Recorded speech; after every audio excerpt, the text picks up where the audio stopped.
Thank you very much for being here. We have largely an energy group today. We're looking to be very energy dominant, and we will be in a very short order. These are great professionals, but before we do that, we'll be signing an executive order having to do with COVID and schools. Lindsay? Yep. So this first executive order, it prohibits federal funding for COVID-19 mandates, vaccine mandates in schools. Okay, and that will meaning they want to clear that up, Yep. the discrepancy. So any schools that require students to be vaccinated with COVID-19 shot, then there's no more federal funding. So. Okay.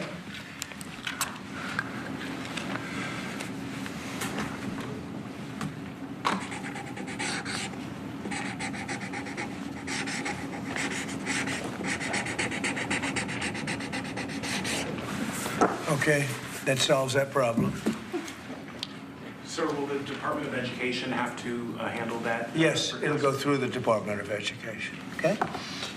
Thanks.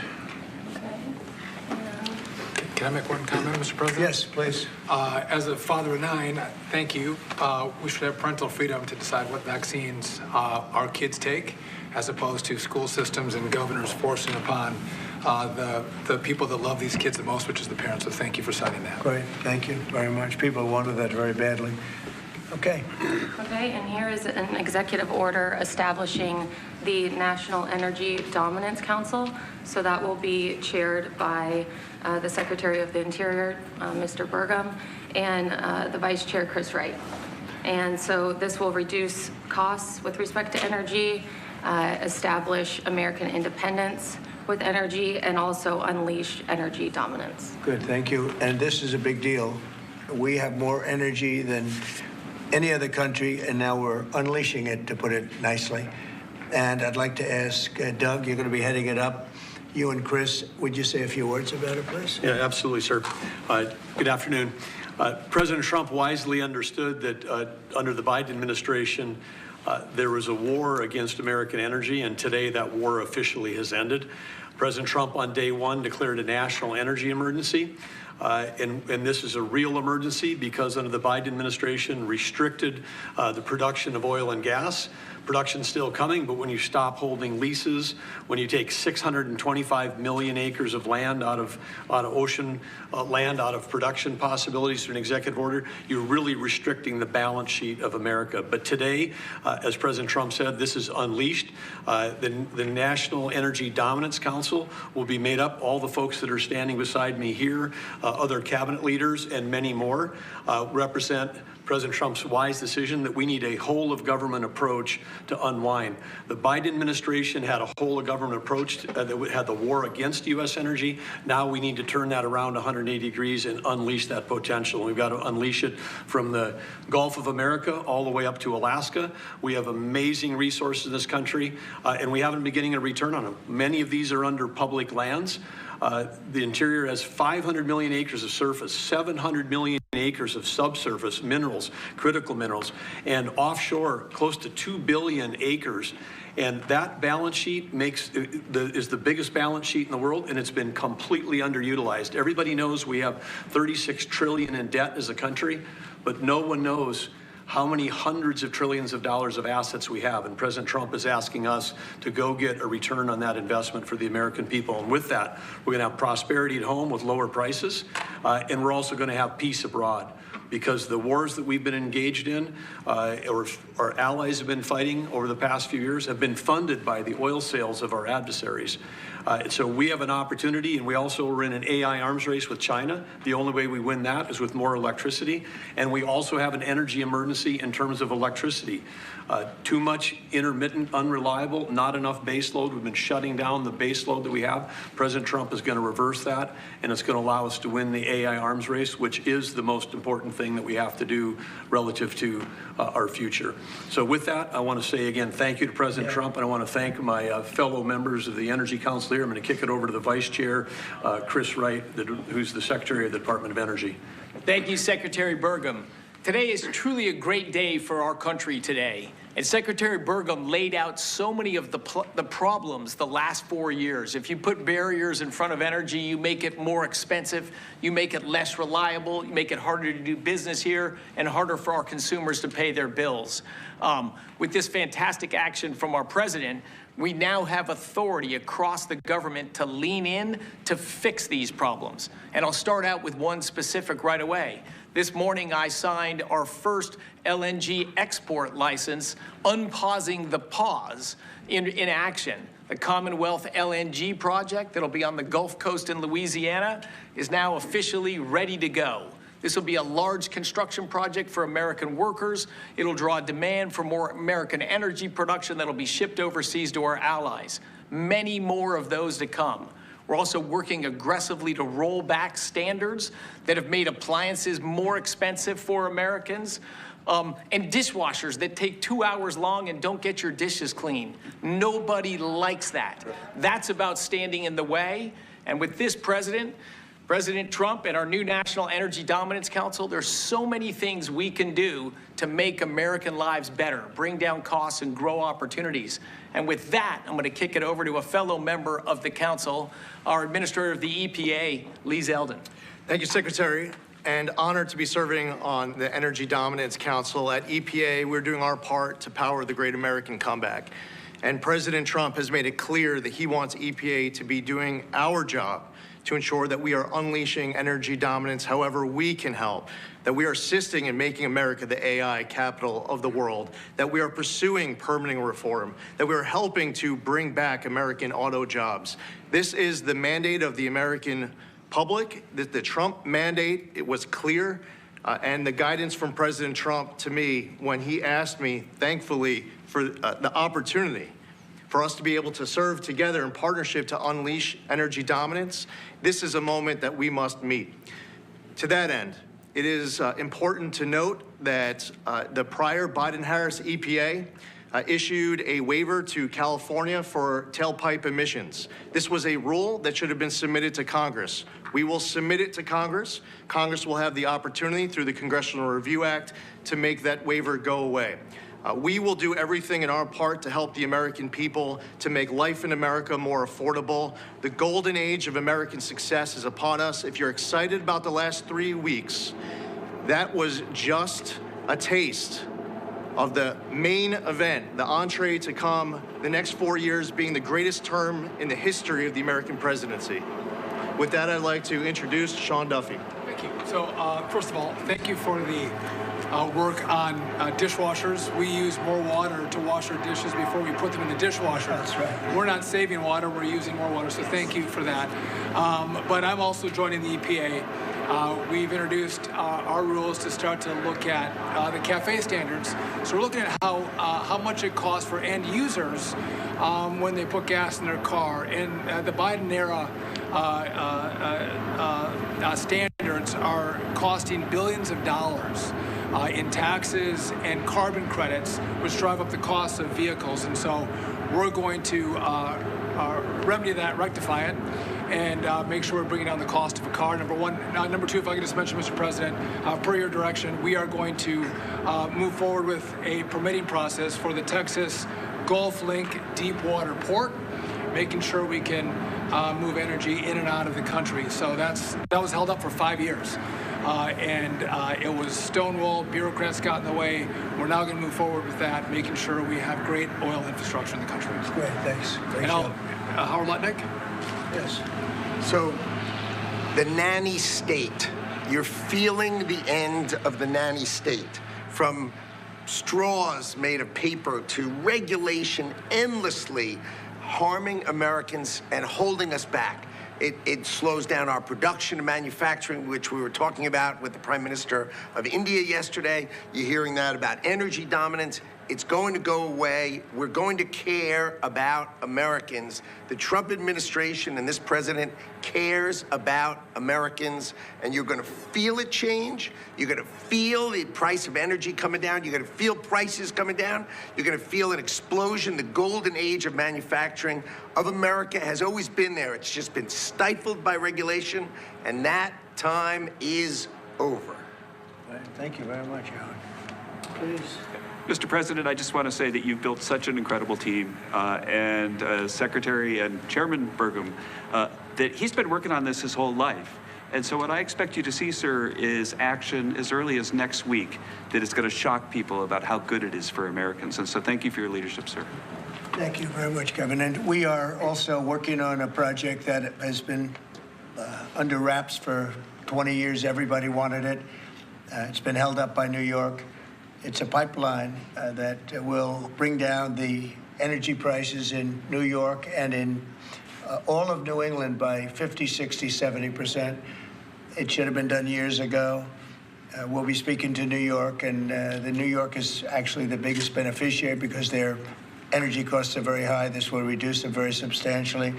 But all of the governors want this to happen, and I think it's going to happen. It's now going to happen. It's something that's would rather not have to go eminent domain. We'll do that if we have to in New York, but hopefully we won't have to do that.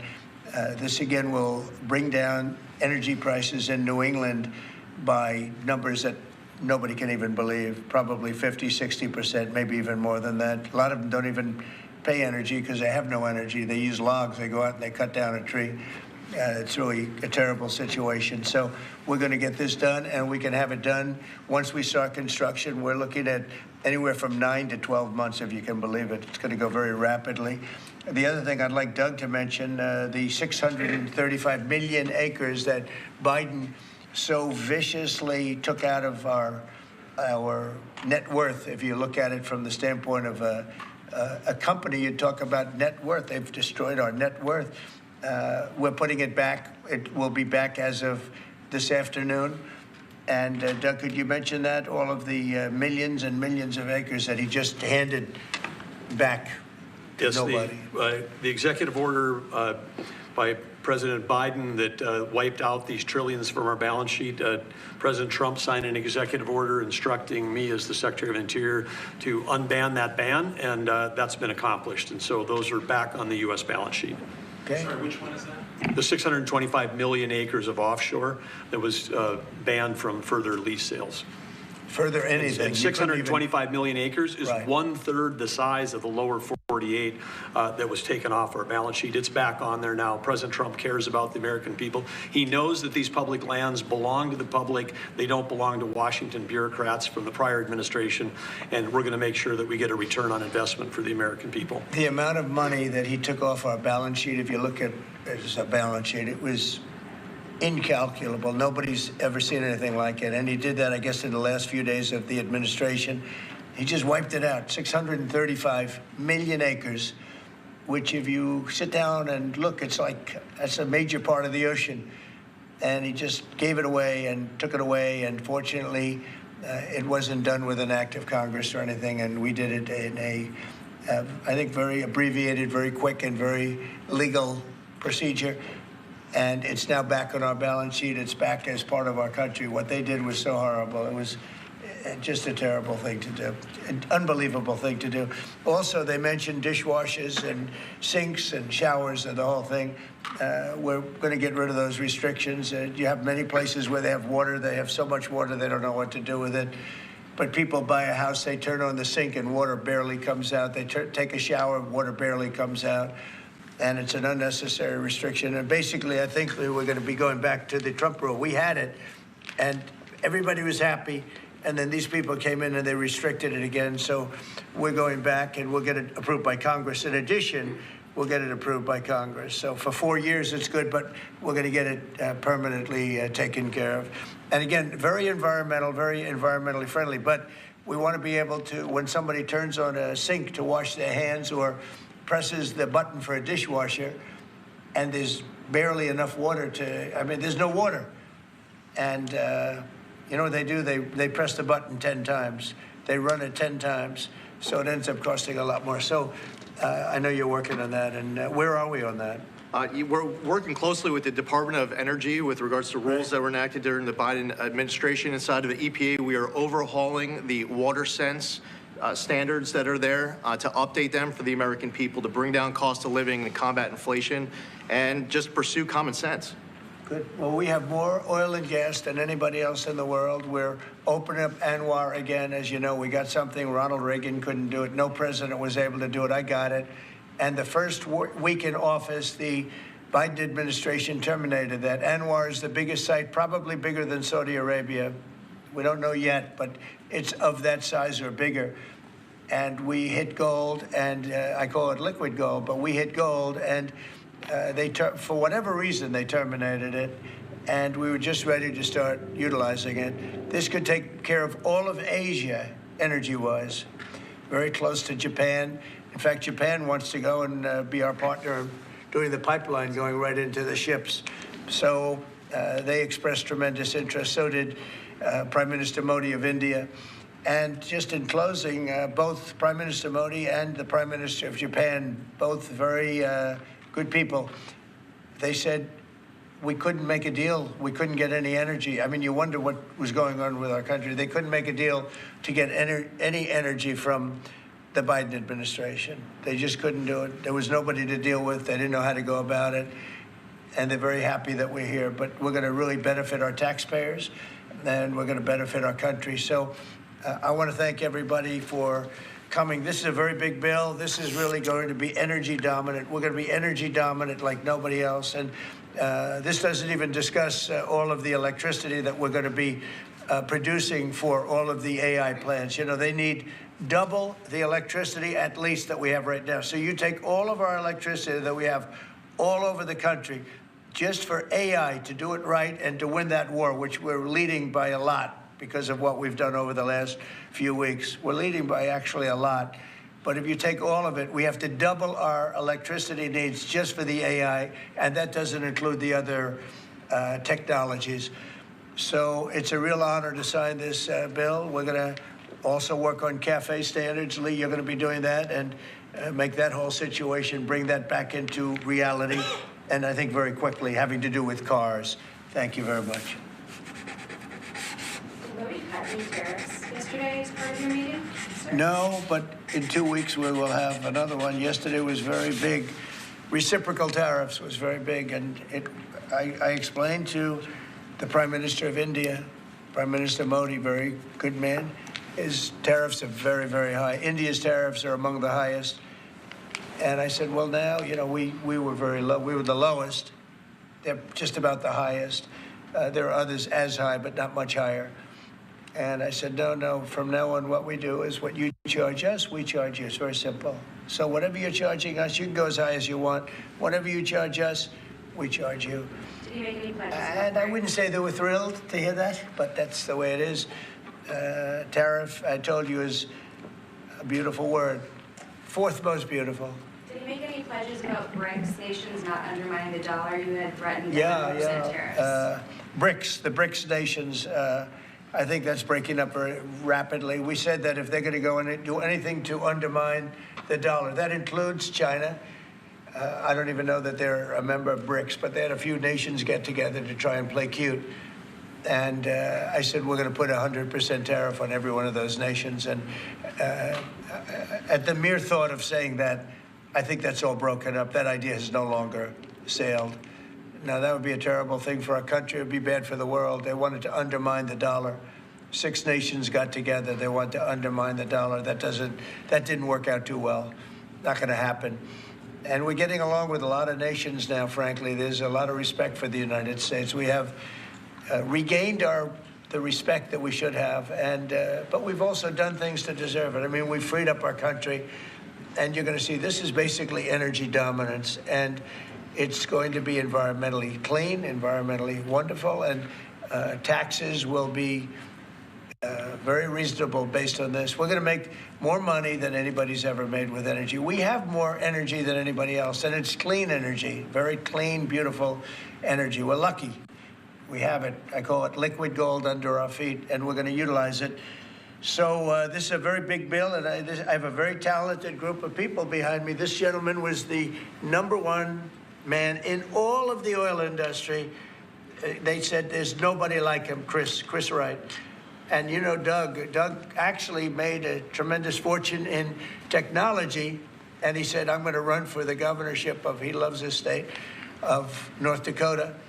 And he did, and he made it so energy powerful that I think you're more proficient in energy than technology, but what do I know? And this guy, everybody knows him, Sean. He's been, he's done a fast study on transportation, and he knows, he's learned a lot over the last few months. He's learned a lot. He's really been great. And Howard has built one of the great companies, Cantor Fitzgerald. It was wiped out, completely wiped out, other than a few people left in Europe. And he rebuilt the company into a bigger, better company. Cantor Fitzgerald is one of the most, absolutely one of the top companies on Wall Street, stocks, bonds, trading. And he took that, I mean, he literally watched the plane go into the building, go into the World Trade Center. Amazing story. That alone is an amazing story. He was delayed because his wife insisted that he finally, after years, take his child to school. So he took his child to school that one day, because normally he would have been in the building at 6 o'clock in the morning. That's that business, right? So you owe your wife a lot and your child a lot, right? But his wife insisted that he take his child to school. For 5 years he didn't do it. He was horrible. What kind of a father was he? Okay, I'll do it. And he was therefore driving down at 8:43, whatever the time was, down the West Side Highway, and he saw the plane go into the side of the building. He said, wow. And he occupied the top 3 floors of the World Trade Center, of the one building of the World Trade Center. And you know what happened there? He lost 100% of the people in that, his whole company was there. And he rebuilt his company step by step over years and became bigger and stronger. And he gave a tremendous amount of the profit to the families of the people that died, which he didn't have to do.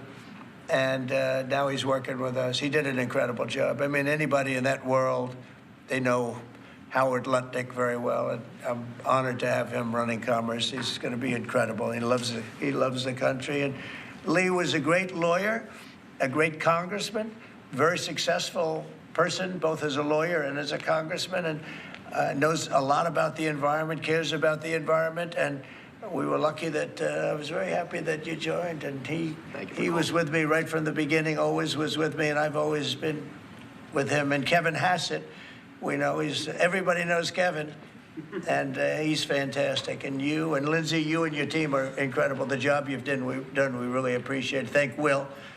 And the job you guys are doing is really fantastic. We're knocking this out.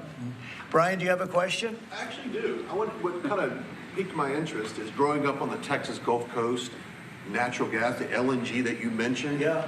What's the potential for like new jobs or growth in that area? I mean, that part of the country, Southwest Louisiana, Southeast Texas, they depend on that. Oh, I would say that potential is simply tremendous. You know, 20 years ago, the United States was the biggest importer of natural gas in the world. And we had natural gas prices 2 or 3 times higher than they are today. But with shale revolution and great entrepreneurs in Texas and Louisiana and across our great country, we are now today the largest net exporter of natural gas in the world. And so much of the world is depending upon natural gas is the fastest growing energy source, has been for 50 years. We were the driver of that, and then we paused. We stopped our ability to grow natural gas exports. Both the Japanese government and Indian government expressed great distress about that. They're going to count on energy imports from the U.S., and we may just change our mind. So I think they're thrilled to see the actions of this president say America's open for business. Yes, we have the energy, we have the people, we have huge job opportunities and investment opportunities, not just in the oil and gas industry, but all those surrounding communities that are lifted up by that more production here. And as we produce more production at scale, not only does it allow us to export, but it becomes more efficient, and it helps us drive down the cost for our domestic consumers as well. Yeah, I know they're really happy, so just let you Thank you. Thank you, Brian. And I will say this, that this all started 8 years ago when I got elected. We were doing this, not to the extent that we're doing it now, but we were doing this, and we became #1 in oil and gas by far. And we were #3, even #4, some would say. When I left, we were #1 by a lot. And then they pulled way back, and the prices started going through the roof. And then they went back to my plan, but by that time the prices had already gone up. So they really disrupted it. But now we're going to take it to a new level. It's going to be amazing. And we're also, it's very powerful, clean coal. We have more coal than anybody. This is good, beautiful, clean coal. And if you notice, China's opening up a coal plant a month. Germany is now opening up a coal plant every 2 months. Very powerful. It's probably the most powerful source of energy in terms of generation of electricity and other things. And we're going to utilize our good, clean, beautiful coal and oil and gas. We have more than anybody of everything. And we're going to take advantage of it. And I appreciate everybody being here. Mr. President, Yeah, On the energy, please. can I ask you, sir, about what's happening in Munich? Senator Roger Wicker shepherded Defense Secretary Hegseth through his confirmation. He got him through that process. And then he had some tough words for him overseas. He said it was a rookie mistake for Secretary Hegseth to outline what would or would not happen as far as Ukraine's membership in NATO goes. And then I haven't heard that. I mean, Roger's a very good friend of mine, and Peter's obviously, he's been doing a great job. Did you know I haven't heard. Let me look at. You tell me something. I have not heard the about this. question I had is, were you aware of what Secretary Hegseth was going to say in his speech at NATO? Generally speaking, yeah. Generally speaking, I was. So I'll speak to Roger. I'll speak to Pete. I'll find out. Mr. So President. why is this on the Energy Dominance Council? That is for all forms of energy? Does that include All wind and forms solar? of energy. Yep. And the pipeline you mentioned, sir, is that Constitution pipeline in New York? Yes. Can you, is Yes. that the I project? believe so, right? Yes, yes. Yeah, that's what it is. And, you know, they've been trying to get it for 20 years. And what it means is for New York, upstate New York, and even everywhere in New York, also other states, but in particular New England, that New England will now, I think, will cut the energy prices, and big cuts in New York too, but cut the energy prices literally in half. We have the permits. We have permits that just about everything we need, a New York permit, and I would imagine they'd want to do it because their energy prices will come down so far. And it's a lot of jobs for New York. It's a great thing for New York. Everybody wants it. We'll be meeting with the various governors, governor of New York, and the other governors too. And we can have it built in about 9 months, and let's say 1 year, but we can actually have it built in pretty close to 9 months. It's all set. We have most of the permits, almost all of the permits. And on just, you're prioritizing energy dominance today. You've also prioritized trade balance. The oil industry is a little worried about the steel tariffs. I mean, they put 20,000 feet steel in the ground at a well. How will you balance that? Is there a possibility? You're talking about steel and aluminum. Indeed, steel tariffs. So the steel, I saved the steel industry in my first term by putting on tariffs because China was dumping massive amounts of steel. Others also, but mostly China. And I put very substantial, we took in $600 billion worth of tariffs from China. No other president's taken up, literally haven't gotten 10 cents from China, not 10 cents. And hundreds of billions of dollars came in from China. And they understood it. They understood what I did. But the dumping stopped. And had I not done that, you wouldn't have one steel mill, I think I can say, not one steel mill operating in this country. And we need steel. We need steel. I mean, there are some things you have to have, and steel is one of them for military, et cetera. So I think steel is going to be very strong. It's going to be very strong. I think it'll go back to being really powerful. We saved it. I mean, we were talking about U.S. Steel last week. U.S. Steel would have been closed, totally closed. We saved it. And now it's going to become, I think, very, very profitable. The tariffs are going to save a lot of industries. Mr. President, U.S. Steel, can I just follow up on U.S. Steel just go very ahead, quickly, finish sir? If the Japanese company that's interested in U.S. Steel wants to take a minority stake as opposed to full ownership, is A that minority stake I wouldn't mind greatly, but what they're doing right now is they're going to be investors, and they're going to be investing in, I think, debt and various other things. But we didn't want to let U.S. Steel go to a foreign company. U.S. Steel was the greatest company in the world for a period of 15 years. It was, it was the big deal 80 years ago or so. And psychologically, we can't even think about letting that happen. But what is going to happen, and we've already seen it, you see it in the stock price, with the tariffs, U.S. Steel is going to be a real powerhouse again. Mr. Trump, if I could just follow up on Jackie's question about Munich.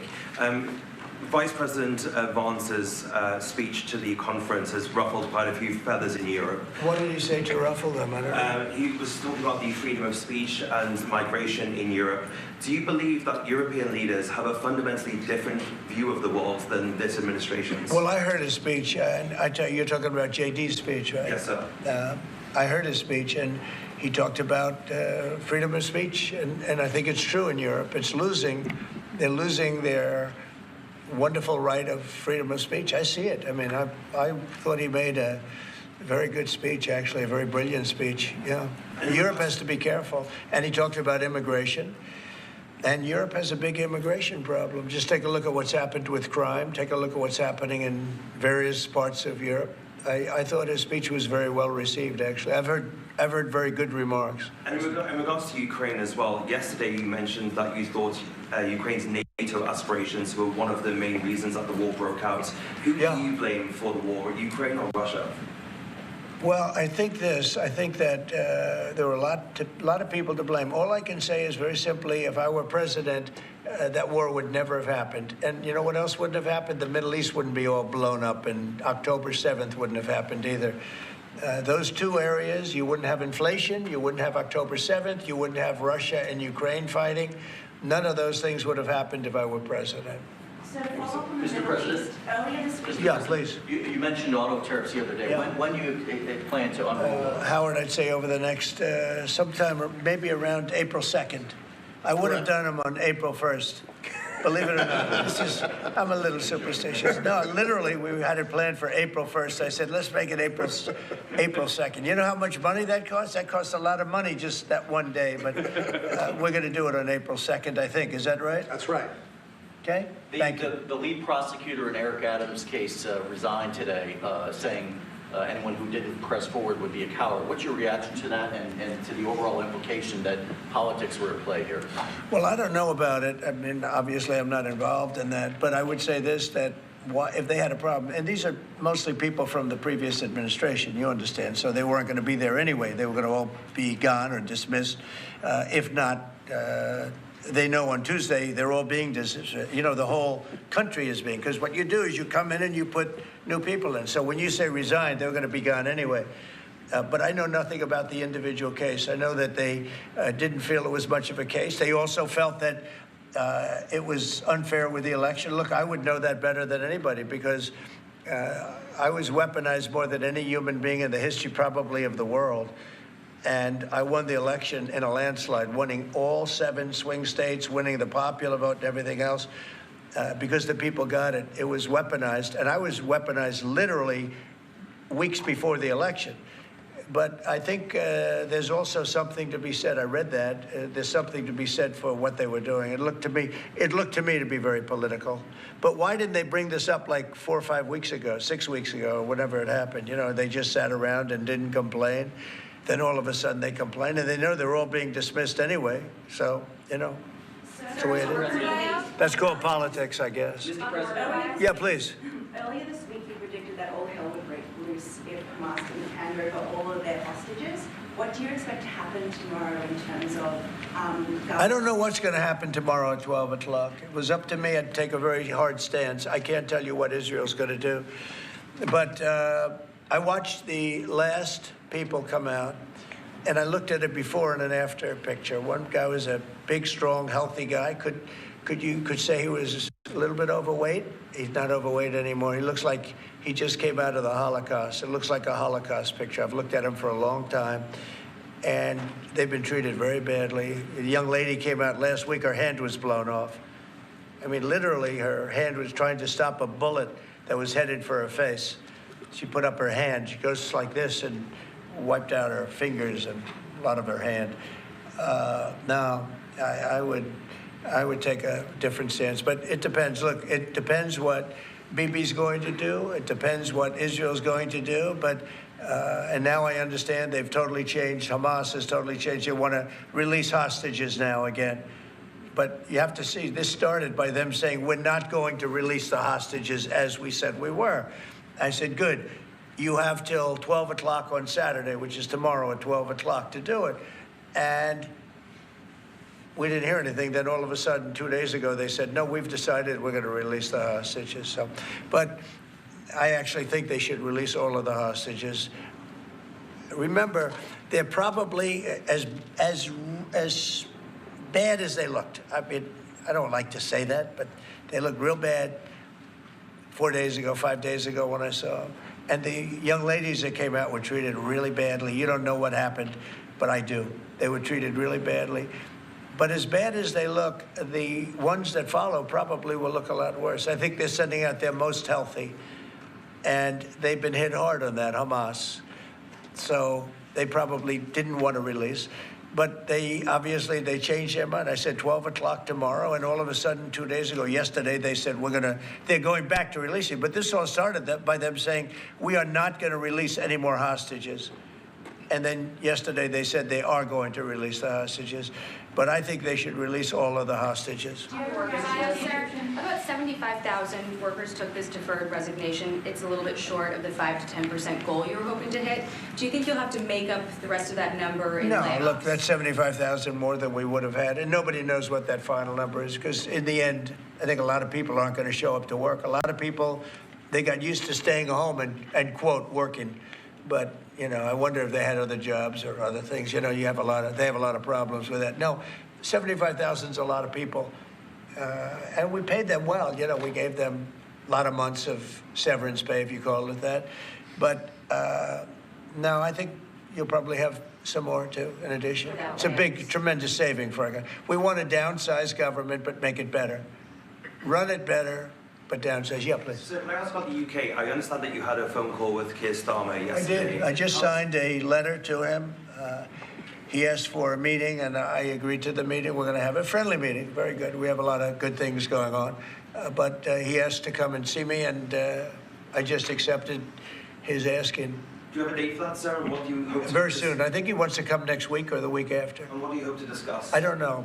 It was his request, not mine. But, you know, I've met him twice already. We get along very well. He's a very nice guy. Thank you very much, everybody.